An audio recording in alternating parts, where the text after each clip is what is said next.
Hi, hello! Isang magandang umaga, tanghali, hapon, gabi sa inyong lahat. Anong oras man ninyo napapanood ang video ito. Tayo po muli ay tutunghayan ng ating pagbasa para sa araw naman ng Lunes, April 1, 2024.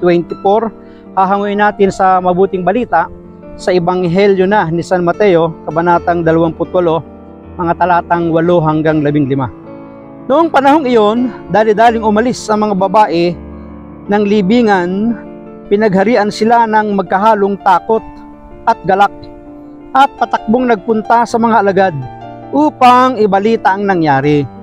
Ngunit sinalubong sila ni Jesus at binati, at lumapit sila, niyakap ang kanyang paa at sinamba siya. Sinabi sa kanila ni Jesus, "Huwag kayong matakot, pumayo kayo at sabihin sa mga kapatid ko na pumunta sila sa Galilea at makikita nila ako roon."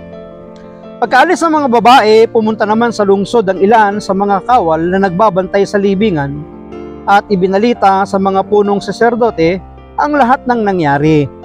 Nagtipon-tipon ng mga ito at matapos makipagpulong sa matatanda ng bayan, sinuhulan ng malaki ang mga kawal at inutusan sila na ganito ang ipamalita.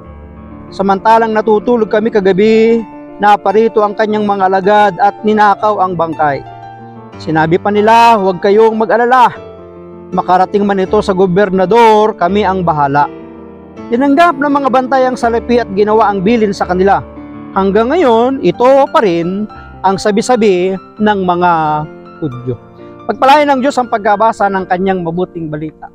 Ang atin pong refleksyon or pagsasadiwa ay hahangin natin sa Aklat ng Simbahay 2024.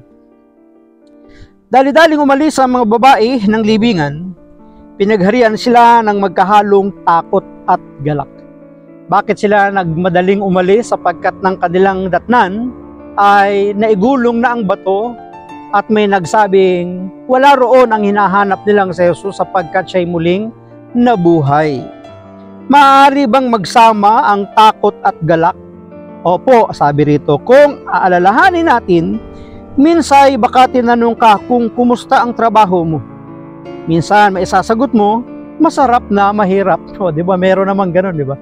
Kumusta ka na? Eto, okay lang kahit paano, nakakaraos, di ba? Minsan may pag-aalinlangan na may pagkasigurado. Bagamat sinabi ni Jesus sa mga babae na huwag matakot, pag nilaya nating saglit ang takot at galak. Masama ba lagi ang takot? Yun ang tanong masama ba palagi ang takot? Alam naman natin sa Biblia ay mayroong mga iba't ibang klase ng takot. May takot sa dilim, takot sa liwanag, takot sa mataas, takot sa tao, takot sa aso, takot sa ipis. O, diba iba? Iba-ibang fear Pero meron din tinatawag na divine fear, banal na pagkatakot. Ito yung pagkatakot natin sa Diyos. Takot tayo sa Diyos hindi dahil mapagparusa siya, kundi natatakot tayo sa Diyos na makagawa ng labag sa kanyang kalooban at masakta natin ang kanyang kalooban. Masama ba lagi ang takot? Kung minsan, nakasasama sa kalusugan, ngunit sa ibang pagkakataon, ang saktong takot ay nakapagbibigay ng adrenaline, sapat na tulak upang gawin ang dapat gawin. Totoo naman yun Yun bang muwang sa pananagutan? Kailangan natin yan bilang mga Kristiyano upang mapalalim at mabalanse ang galak. Minsan kapag galak, nagiging mababaw lang ang pakahulugan nito sa ilan. Waring mistulang saya lang, hindi na ito lumalalim. Ang galak ay malalim, sana, kahit na nagdurusa o nahihirapan ng isang tao, kaya niyang magalak sa krus dahil siya'y umiibig ng wagas, hindi yung mistulang pag-ibig na kilig lamang.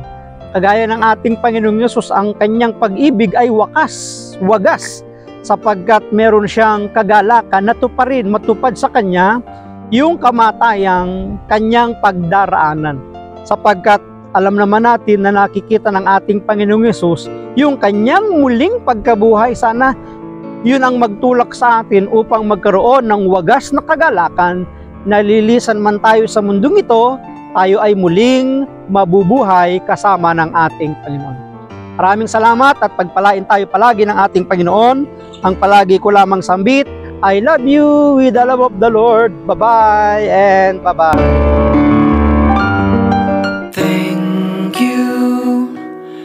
Thank you for your smile.